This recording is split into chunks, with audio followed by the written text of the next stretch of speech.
Welcome back to Crafty Chic Design. My name is Tanya, the owner and creator here at Crafty Chic Design. So you can tell by today's title of the video, today will be all about shirts and how do you make your shirts.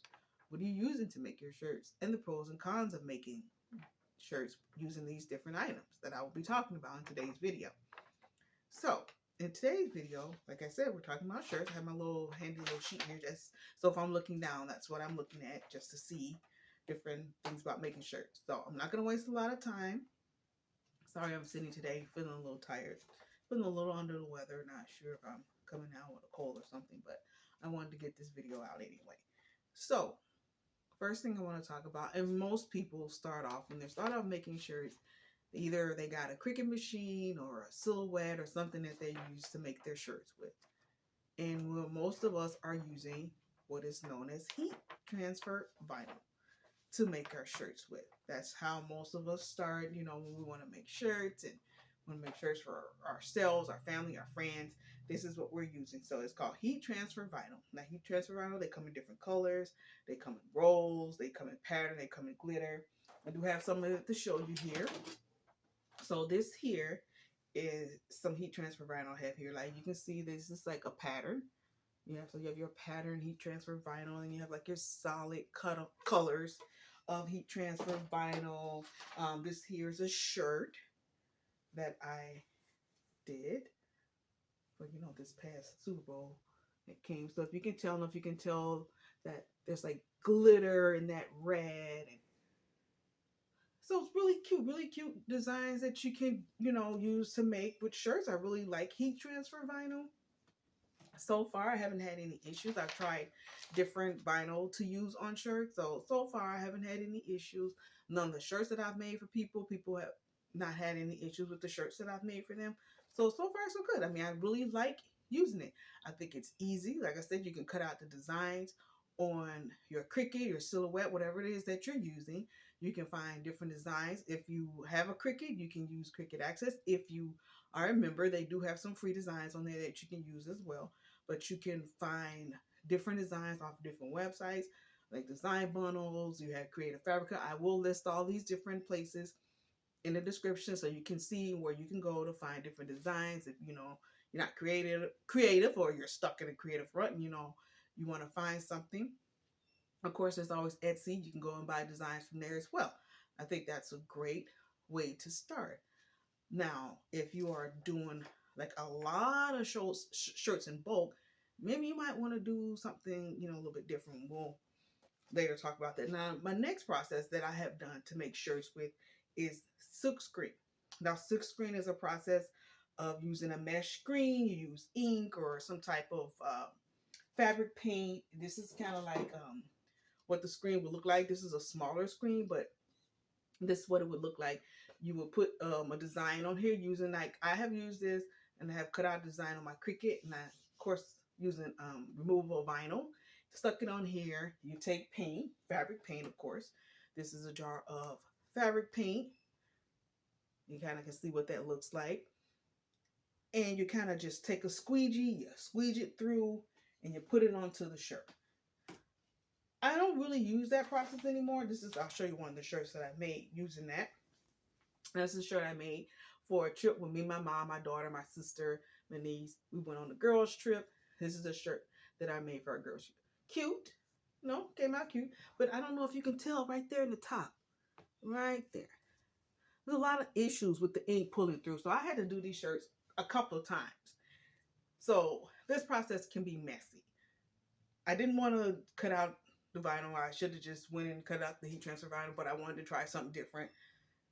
I don't really like that process, so I don't use that process at all anymore to make any shirts for anybody.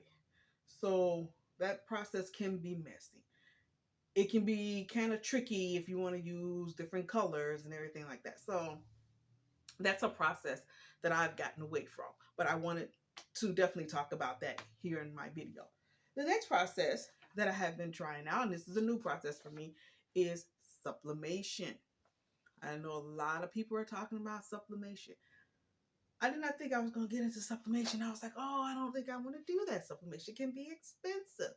It can be, time. So I didn't know enough about it. So if you don't know what sublimation is, kind of have the definition here. The process in which involves a special sheet of paper, ink, and material treated to be used for sublimation.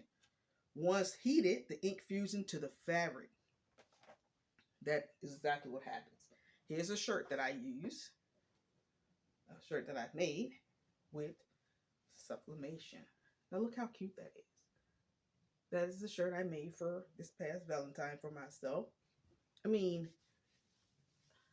it feels absolutely amazing. It is fused into here. Excuse me. It is in here. You cannot tell. I think I need a little bit of warmth. Okay. Now I'm back. Okay. So what I was saying was this sublimation here.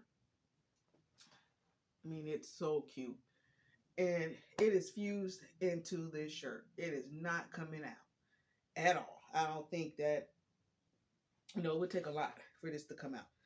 So the thing with sublimation, it can be expensive. I did take an Epson EcoTank 2803 and I converted it into a sublimation printer. Now, once you take an Epson printer and transfer it into a sublimation printer, you void your warranty. So please make sure you know what you're doing. Please make sure and understand that is what you want to do with this printer. That printer, it only prints out 8.5 by 11 sheets. So that's, I guess, if you want to do bigger images, you're going to have to spend a little bit more money on a more expensive printer. I mean, personally, I don't know if you can see that. Let me stand up here. I think that's a good size for a shirt. I mean, I like it on here. I mean, like I said, I love this. It came out really nice. Now, the drawback with sublimation is the shirts that you use or the items that you use, of course, like I said, they have to be specially coated to be used in sublimation.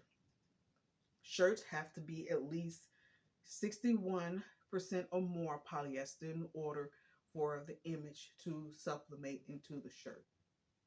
Sublimation only works on light color shirts, not dark color or anything like that. So if you were into like wearing blacks or dark navy blue, sublimation is not going to work on that.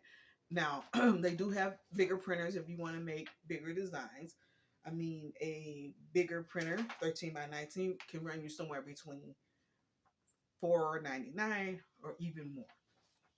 I mean, some people have a huge sublimation printer that they use, they make shirts on, all those different things. I personally, like I said, I just got into sublimation. I wanted to get into sublimation because I started making sublimation tumblers, and I started using a lot of other things to do sublimation, mugs and cups and whole host of things with sublimation. That can be a totally different video all its own about sublimation. We can get into that at a later time. Now, my last and final thing that I use for shirts is called DTF. That is known as direct to film, and that is printing your design on a film transfer onto your shirts. Your shirts can be made of cotton poly, can work on light, dark colors, lasts for how many ever washes. This is a sweatshirt I did with a DTF print. Feels great. Sometimes, I don't know if you can hear that, kind of feels kind of plasticky or so, whatever that feeling is. I think after a couple washes, you don't feel that as much in your shirts. But what I like about that way of making shirts, so say if you get a large order of shirts, you have about, I don't know, 20, 30, 40, 50 shirts. Are you going to cut all that out using your Cricut and weeding and all that design out? No, that's a lot. If it's a large image, are you going to go out and buy that $500 sublimation printer to print it all out? Probably not. Silk screening, definitely not going to do that. Too messy, takes up too much time. Now, what I like about direct to transfer film, like I said, if there's a lot of shirts that you want to make, here is what it'll come on a roll, different companies. This is what it looks like. So this roll is huge. And this is some of the designs that I've been working on. So, and some of the designs, this is old. Some of the designs I did over Christmas and things like that. So this is what the sheet looks like. I don't know if you can see. Let me stand up here. This is a huge sheet right here of designs that all I have to do is this, when someone wants it, I just cut it off, press it on, and it works great. Now the thing about DTF is there's a lot of different companies that you can order them from. Sorry for all the rumbling of the noise, guys. But there's a lot of different companies that you can order your prints from. Put that aside. It's kind of noisy. Sorry. There's a lot of different companies that you can order your prints from. I use two companies that I like a lot. They're very reasonable and their shipping is really quick. One of the companies I use is called Teddy Transfer. I will put that information down there for you. And another one I use called Sunny Days Transfer. I think that's what it's called. But anyway, I will link both of them in the description box below. I really love using both of those companies for my direct to transfer film because, like I said, quick shipping, the cost is very low, and as far as I'm concerned, it's very cost effective. If you have a lot of designs and it's the same designs and you're selling these, that I feel like that is the best way to go. It will in the end be the cheapest, quickest, and easy way for you to make shirts. Now, what I will say about making shirts, I know they say a lot of people are, oh, everybody's making shirts, everybody's doing this, everybody's doing that. I make shirts, I make custom shirts for my customers. The shirts that I put out, a lot of my shirts are reading theme or, something with teachers or healthcare because that's my thing. That's my theme of my business. Or women empowerment. Those are the things I put out. But before I print a design, before I order up this huge roll of DTF, I do a mock-up. That is what I do first. I put up a mock-up. I show what the design will look like on a t-shirt, sweatshirt, whatever. That is what I've learned to do. At first, I ordered a lot of different designs. Oh, I like this. I like that. It's so cute. It's so pretty. And they didn't sell. So now I have a box sitting over there with a bunch of images on that no one wants or they didn't sell or something like that because they were cute. And I thought, oh, okay, I'll get that. I'll see everybody else. It's not my thing. So I didn't really market it. I got them, thought they were cute, thought they would sell. I didn't market them like I should have. And that's my fault, not anybody else's fault. I just didn't market them in the way in which I should have. I say that to say all of this. Before you go out and order a bunch of shirts, before you go out and order a roll of DTF or however you're going to do this, before you go out and spend a ton of money on doing sublimation, find a way to do mock-ups. Show a design on the shirt, either on your website, Facebook, whatever you use to market your products. Before you do that, I think doing a mock-up is the best way to go. Do not spend all your money because if you do and it doesn't sell, you're going to be hurt. You're going to be in your feelings. You're going to be upset. And that's the last thing I want for any of you who are trying to get going in your business. That is the best way to go. If you don't know where to do mock-ups at, I use Kittle. That's where I go. That's where I do my mock-ups on Kittle. I feel like that's a really great place to do your mock-ups. I mean, you can order mock-ups off of Etsy and download them. But I feel like for me, Kittle has been a great place for me to do mock-ups of designs I work on.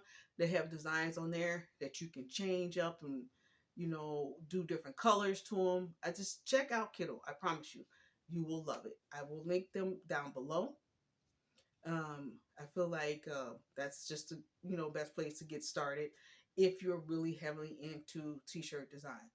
That's really not. I mean, I do, like I said, I do t-shirts. I do custom orders for people. That's really not my huge market of for my business, but I do that. Said all that just to say that I wish you well. I hope that if t-shirts and design is what you want to get into, check out some of these different ways in which you can do this. I hope you found this video to be informational. Look forward to doing more videos. And hopefully you have any questions or comments or anything. Please send me a message and let me know. I'll be more than happy to help you. Thanks again for watching Crafty Chic Design, and hopefully you learned something today. Thanks, guys. Have a good day. Bye.